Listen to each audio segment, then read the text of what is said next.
Hello and welcome to NCTV episode 49, and this week I'm going to take you way back to episode 1, almost this time last year when I was talking about deep breathing and meditation. And those with a good memory will remember that I mentioned there are other breathing techniques that I'd cover in a future video, and that time has come now. So I'm talking to you specifically about the Wim Hof method today, so here it is. For those of you that haven't heard of him or have no idea what I'm talking about, Wim Hof is a person and he's also nicknamed the Iceman. And he developed this three-part method to help make you stronger, happier and healthier. And that involves A, frequent cold exposure, B, deep breathing techniques and C, commitment. Firstly, a bit about Wim. He's named the Iceman for a reason, and that's thanks to the many Guinness World Records he has. And he set these for various feats like longest ice bath, which was just under 2 hours, the fastest half marathon whilst barefoot running on ice and snow, and that was 2 hours 16, and the furthest swim under an ice-capped lake, which was 57.5 metres. Oh, and he's also climbed Everest and Kilimanjaro in a matter of days, wearing nothing but his shorts and shoes, and he's run a full marathon in the Namib Desert without water. As a result, he's attributed these superhuman feats to the method that he's developed, which I'll describe to you in more detail now.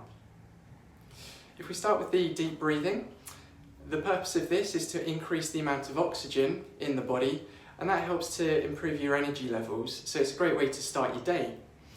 Some of the advantages of doing these are to help to reduce stress, recover from physical exertion faster, improve your sleep, sports performance, creativity, focus and mental clarity.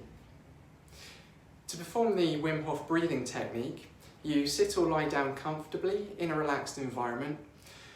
Calm your mind and start by breathing consciously and slowly, gradually inhaling deeply from your abdomen until you completely fill your lungs. And on the exhalation, you simply just let go of your breath rather than forcefully exhaling all the way. And you do this for between 30 to 40 times. And after the final exhalation, you try to hold your breath for between 1 to 3 minutes, which is called the retention time. When the urge to breathe arises, you then just take in one more deep breath and hold it for 15 seconds and let it go. And that comprises of one cycle, and you want to repeat between 3 to 4 cycles, which could take about 20 minutes, and preferably doing it on an empty stomach. It's normal to experience things like tingling in the hands or lightheadedness and tinnitus, and I can attest to this. But if it does feel too unpleasant or uncomfortable, then stop and try again later. Now onto the cold exposure element, and this is a vital part of the method as it's beneficial for both your mind and your body. And you're encouraged to see the cold really as not as a hostile force, but more of an ally to revitalise the key physiological processes in the body. Sustained cold exposure can help to lower your baseline heart rate, reduce stress on the blood vessels, which can reduce cardiovascular issues. And other advantages are to reduce stress, increase alertness, a more robust immune response, and increase your willpower and help with weight loss. One of the easiest ways to do this is through cold showers, and it's best recommended that you incorporate these into your daily routine. It obviously takes strength and dedication, so it's advised that you start gradually and build up the intensity over time, starting with a warm shower and then ending with about 15 to 30 seconds of cold, and the colder the better. Again, from personal experience, it doesn't take too long for your tolerance to increase, and eventually you may even look forward to it.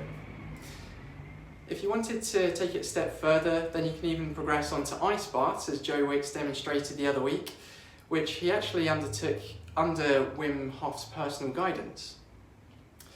The third element to the method is commitment, which is basically sticking to it, to develop your willpower and self-control so that you can become the best version of yourself. To help take control of your body and mind, the Wim Hof method also has some meditations and exercises to assist.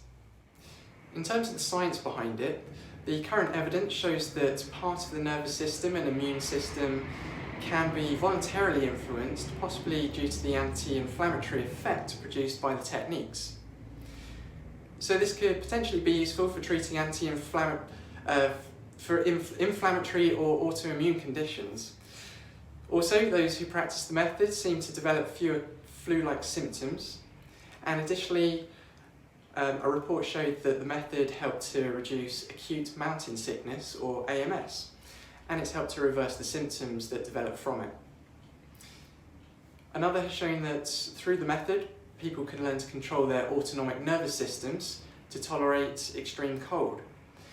However, whilst the evidence is increasing, more research is needed for the Wim Hof method, and it is continually ongoing.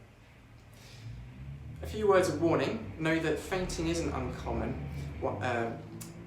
whilst using the Wim Hof method, and it's advised that you don't do this if you are pregnant or if you have either a history of respiratory problems like asthma or stroke, high or low blood pressure, or if you're taking any medications. If you want to find out more and investigate this yourself further, I'd recommend the book The Wim Hof Method, and you can also check out his website and download the free app to try some of the techniques yourself. That pretty much covers it. Thanks for listening, and I'll see you next time for some more bite-sized bits to help your health flourish. Bye for now.